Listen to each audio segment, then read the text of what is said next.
मंदिरात प्रसादासाठी बनवला जाणारा मोकळा आणि रसरशीत लापशीचा हलवा आज आपण बनवणार आहोत.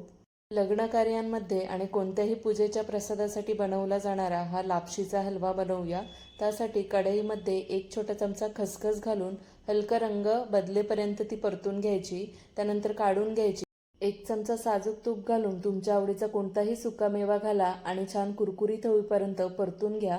मी इथे किशमिश, काजू आणि बदाम वापरलेले आहेत. त्यानंतर त्याच तुपामध्ये काही मी खोबऱ्याचे पातळ असे उभे काप करून घेतलेत. तेही मंद आचेवर छान रंग बदलेपर्यंत परतून घ्यायचे. पुन्हा मी 2 चमचे साजूक तूप घातलंय आणि त्यात घालूया 1 कप दलिया. तूप कमी वाटत होतं म्हणून मी पुन्हा 2 चमचे साजूक तूप घातलं आणि आता दलिया हा छान ब्राऊन रंगावर परतून घ्यायचा. मंद आचेवर छान खरपूस भाजून घ्यायचं, तरच याला चव लागेल.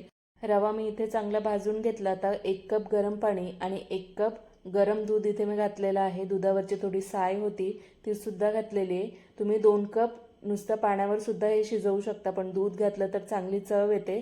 आता मंद आचेवर झाकण देऊन असंच सोडून द्यायचं जोपर्यंत यातलं सगळं पाणी आणि दूध आटत नाही तोपर्यंत.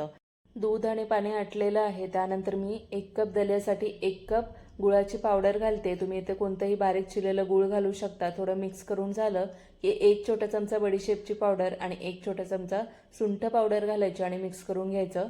गुळाचं पाणी सुटलेलं आहे ते आटण्यासाठी पुन्हा झाकण देऊन असंच थोड्या वेळ सोडून द्यायचं. सगळं पाणी आटलं की मी त्यात भाजलेली खसखस, तळलेले खोबऱ्याचे काप आणि सुकामेवा घालून छान असं हे मिक्स करून घ्यायचं.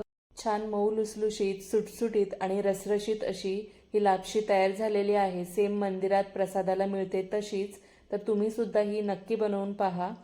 एकदा जर तुम्ही ही खाल्लीत तर दिवसभर भूक लागणार नाही.